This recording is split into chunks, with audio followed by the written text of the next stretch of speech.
কোন মানুষের জান নেবার জন্য আমি আজরাইলের কোনদিন আমি মালাকুল মউতের অনুমতি লাগে না, শুধু আপনি নবীর ক্ষেত্রে আমি অনুমতি নিচ্ছি। নবী গো, আপনি কি একটু অনুমতি দিবেন? নবীজি সাল্লাল্লাহু আলাইহি ওয়াসাল্লাম মৃত্যুর আগ মুহূর্তে এমন করে যখন বলতেছে, হযরতে জিবরিল আলাইহিস সালাম অশ্রুসিক্ত কেমন যেন ফুফায় ফুফায় কাঁদতেছে। হযরতে জিবরিল আলাইহিস সালাম ফুফায় ফুফায় কাঁদতেছে। হযরতে জিবরিলকে আল্লাহ রাসূল সাল্লাল্লাহু আলাইহি সাল্লাম ডাক দিয়ে বলতেছে, ওগো জিবরিল ভাই, এমন ভাবে ফুফায় ফুফায় কান্দো কেন? নবীজি সাল্লাল্লাহু আলাইহি সাল্লাম যখন হযরতে জিবরিলকে ডাক দিয়ে বললেন, জিবরিল এমন করে ফুফায় ফুফায় কাঁদতেছো কেন? তোমার মনটা খারাপ কেন? হযরতে জিবরিল ডাক দিয়ে বললেন, নবী গো, আমি তো এই জন্য কাঁদতেছি, আমার আর কোনদিন দুনিয়ায় আসা হবে না। আপনার যদি এখন ইন্তেকাল হইয়া যায়, আপনার জানটা যদি এখন আরশে আজিমে চলে যায়, আল্লাহ রাব্বুল আলামিন যদি আপনার জানটা নিয়ে যায়, আপনার ওসিলায় হইলেও ওহি নিয়ে আমি দুনিয়াতে আসতাম, আপনার সাথে সালাম বিনিময় হইতো, মোলাকাত হইতো। আল্লাহ রাব্বুল আলামিন আমাকে এমন করে আদেশ করতো, যাও যাও যাও, আমার বন্ধুর কাছে যাও, আমার বন্ধুর কাছে যাইয়া তুমি সালাম বিনিময় করো। আমি যে মেসেজটা দিই, এই মেসেজটা আমার বন্ধুর নিকট জানায়া দাও। আপনার যদি ইন্তেকাল হইয়া যায়, আপনার যদি মওত হইয়া যায়, আপনার নিকট আর কোনদিন আসা হবে না। এই জন্য আমি জিবরিল ফুফায় ফুফায় কান্দে, আমি জিবরিল কেমন জানো আমার অন্তরের ভিতরে বড় খারাপ লাগতেছে। মালাকুল মউত আল্লাহর রাসূলকে ডাক দিয়ে বলল, নবী গো, আপনি আমাকে অনুমতি দেন, অনুমতি দেন। আপনি যদি অনুমতি দেন, আপনার জানটা আমি নিয়ে যাব। আল্লাহর রাসূল সাল্লাল্লাহু আলাইহি ওয়াসাল্লাম মৃত্যুর আগ মুহূর্তে এমন করে বলতেছে, ওগো জিবরিল, আমার একটা সওয়াল করা বাকি আছে, আমার একটা বিষয় জানা বাকি আছে। এই বিষয়টা হইল, আমার যদি ইন্তেকাল হইয়া যায়, আমার উম্মতের কি হবে? জোরে কোন আল্লাহু আকবার।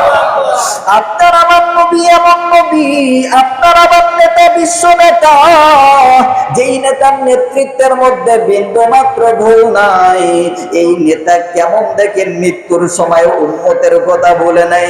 আমার উম্মতের কি হবে, আমার উম্মতের কি হবে? আমি তো নবী আমার উম্মতকে বুকের মধ্যে জড়ায় রাখছিলাম, আমার মওত হইয়া গেলে আমার উম্মতের কি হবে? আমার উম্মতকে কে দেখবে? আমার উম্মতের কি হবে? বারবার বলতেছে আপনার আমার নবী, এমন ভাবে ফুফায় ফুফায় কান্দে। নবীজির এই অবস্থা দেখিয়া হযরতে জিবরিলও কাঁদতেছে, কেমন যেন কান্নার রোল পয়দা হইয়া গেছে। যখন নবীজির ইন্তেকালের সময় আসিয়া গেছে, মালাকুল মউত ডাক দিয়ে বলতেছে, নবীজি আর দেরি নয়, আপনি আমাকে অনুমতি দেন, আপনার বুকের ভিতরে হাতটা দেব। নবীজি সাল্লাল্লাহু আলাইহি ওয়াসাল্লাম বলতেছেন, ইন্না লিল মাউতি লাসাকারাত, মৃত্যুর যন্ত্রণা এত কষ্ট আগে জানতাম না। নবীরা পর্যন্ত মৃত্যুর যন্ত্রণায় কেমন যেন বলছে, ইন্না লিল মাউতি লাসাকারাত, মৃত্যুর যন্ত্রণা বড় ভয়াবহ। নবী যিনি একেবারে সর্বশ্রেষ্ঠ নবী, নবীদের নবী, নবীদের জন্য যিনি রাসূল, এমন ব্যক্তির জন্য মৃত্যু এতটা যন্ত্রণাদায়ক হইছে।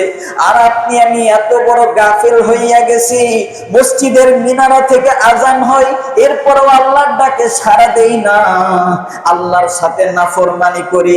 এই যুবক বন্ধুরা একটু গভীর মনোযোগ দিয়ে শোনো, আল্লাহ রাব্বুল আলামিন এত বেশি মহব্বত করে ভালোবাসে, আপনি আমি গুনার ভিতরে লিপ্ত হই, এরপরও মালিক আপনাকে আমাকে ধ্বংস করেন না। এ মুসলমান বন্ধু, আল্লাহ রাব্বুল আলামিন ডাক দিয়ে বলে, ফাফিরু ইলাল্লাহ, বান্দা তুমি আমার দিকে আসো। গুনাহ করছো, সমস্যা কি হইছে? একবার আমি আল্লাহর কুদরতি কদমে সিজদা দাও, একবার ইস্তেগফার করো, আমি আল্লাহ সারা জিন্দেগীর গুনাহ খাতা মাফ করে দেব। জোরে কোন সুবহানাল্লাহ। এ যুবক বন্ধুরা, নবীজির ইন্তেকাল হইয়া গেল। যখন গোটা মদিনার মধ্যে নবীজির ইন্তেকালের খবর ছড়ায় গেল, মুসলমান বন্ধু, কেমন যেন সাহাবায়ে কেরাম অশ্রুসিক্ত হইয়া গেছে। সাহাবায়ে কেরাম কেমন যেন ফুফায়ে ফুফায়ে কাঁদতেছে, অশ্রুসিক্ত হইয়া গেছে। এই খবর ওমর ইবনুল খাত্তাব রাদিয়াল্লাহু আনহুর নিকট গেল। হযরত ওমরের সামনে যেই ব্যক্তি বলছে নবীজি মারা গেছে, যখন ওমরের সামনে এমন করে বলল, ওমর অস্ত্রটা বের করিয়া একটা দৌড় দিল। একটা দৌড় দিয়া হযরত ওমর ডাক দিয়ে বলতেছে, আমার নবীজিকে কোন যদি ব্যক্তি বলে আমার নবীজি মারা গেছে, ওর দেহ থেকে আমি মাথাটা আলাদা করে দেব। জোরে কোন আল্লাহু আকবার। হযরত ওমরের দরবারে খবর গেছে। হযরত ওমর রাদিয়াল্লাহু আনহু যখন শুনলেন বিশ্বনবীর ইন্তেকাল হয়ে গেছে, বিশ্বনবী মারা গেছেন, এই শব্দটা যেই ব্যক্তি বলছে, হযরত ওমর ইবনুল খাত্তাব ডাক দিয়ে বলতেছে, যদি কোনো ব্যক্তি আমার নবীজির ব্যাপারে এমন ভাবে বলে নবীজির ইন্তেকাল হয়ে গেছে, ওর দেহ থেকে আমি মাথাটা আলাদা করে দেব। আল্লাহু আকবার। নবীজিকে এতটা বেশি ভালোবাসেন। তো আমি যেটা এই ঘটনা বলে আমার উদ্দেশ্য হইল, তো নবীজি সাল্লাল্লাহু আলাইহি ওয়াসাল্লামের ইন্তেকাল হয়ে গেছে, সারা গোটা মদিনার ভিতরে অন্ধকার মেঘ একেবারে ছেয়ে গেছে, সাহাবায়ে কেরাম অশ্রুসিক্ত হয়ে গেছে, ফুফায়া ফুফায়া কান্দে।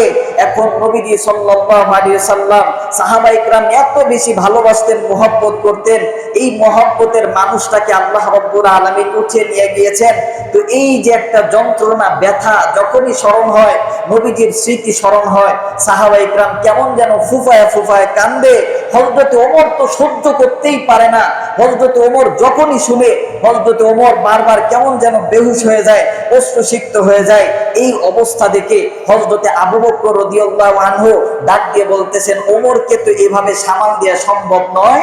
হযরত আবু বকর রাদিয়াল্লাহু আনহু খুব হিকমত খাটায়া, কারণ হযরত ওমর ইবনুল খাত্তাব ছিলেন মেজাজে ওহী, খুব মেজাজওয়ালা একজন সাহাবী, খলিফাতুল মুসলিমিন ছিলেন।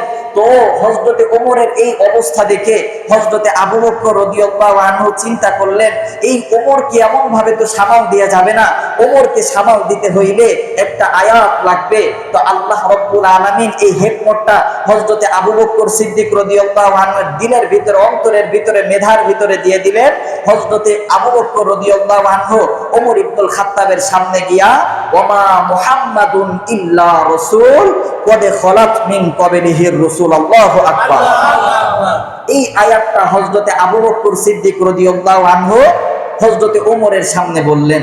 হযরত ওমর যখন এই আয়াত শুনলেন, এই আয়াতের অর্থ হচ্ছে, আপনারা আমার নবী একজন রাসূল, বিগত দিনে যত নবী রাসূলগণ আছে ওনাদেরও ইন্তেকাল হয়ে গেছে, সুতরাং যিনি আপনার আমার নবী, এই নবীরও একদিন ইন্তেকাল হয়ে যাবে।